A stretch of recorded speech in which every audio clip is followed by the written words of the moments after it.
Hello and welcome everybody. In this video I'm going to be going through how to make Google work for you. Well, not really. You can check out some other how to make Google work for you videos up here. But today we're going to be going through how to make Gmail work for you. So without further ado, let's get into it. If you did enjoy this video, please hit that like button and that subscribe button. But yeah, let's get into it. So when you go into Gmail, you can normally see here, you can compose, or if you want to hide this, you can click that and then it will pop up when you do that. This is called a burger, so you can do that with the burger. You can look at all of these icons over here.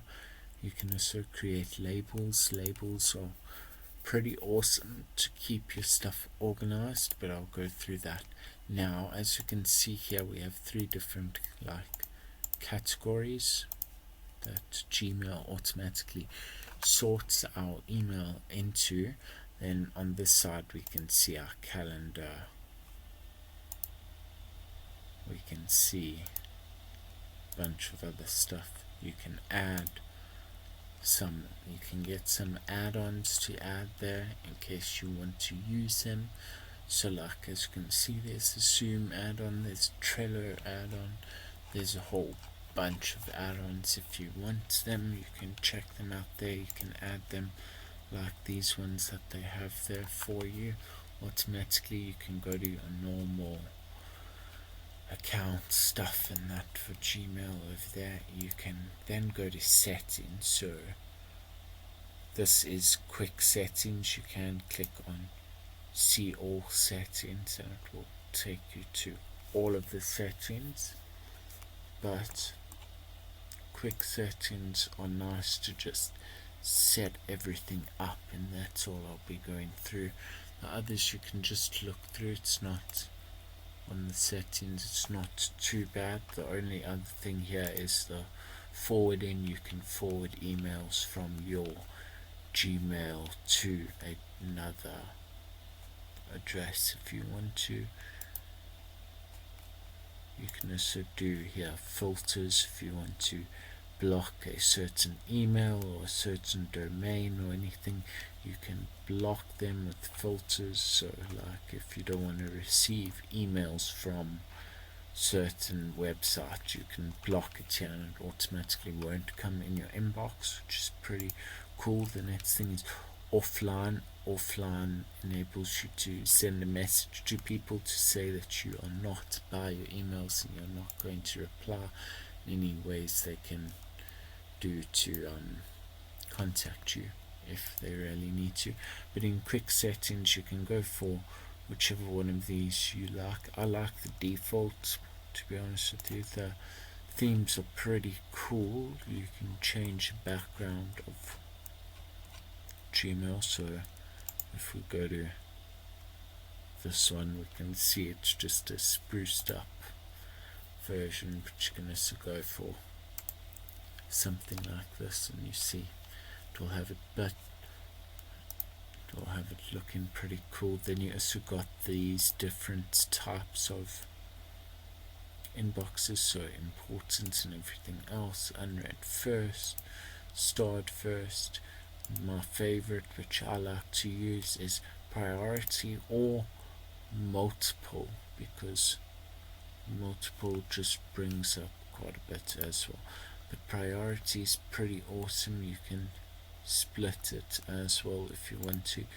You can customize it even more to add sections if you want to. I like to add 50 there. But yeah, priority is pretty cool because then your important comes, your start comes, and everything else comes. But then what I want to talk about is these labels over here. You can create labels. So if you click select on it and then you click on labels, you can see it's got the other labels that are created there, but you can create your own labels. So let's say friend, let's just say stuff. let's create a label called stuff.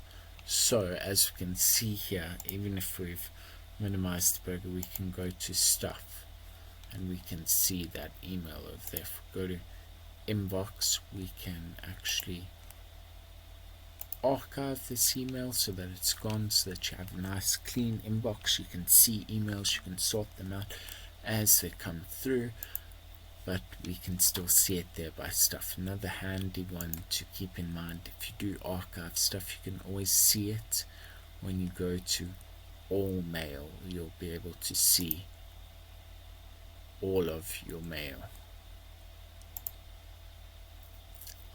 but you can have that category. So now if we actually, you can have it saved in more than one label. You can also put labels under, so under stuff, and then you can see we've selected it now, so we've added that email to the under stuff email, so we can go into it. Then we'll see the one will go away because there was that little one over there. So you can nest them under each other. You can even go further and do another one if you want to do. You see.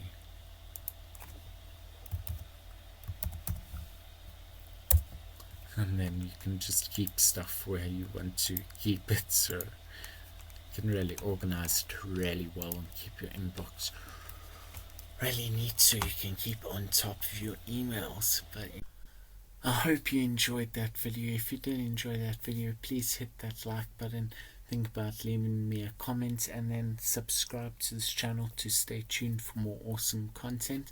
Bye for now.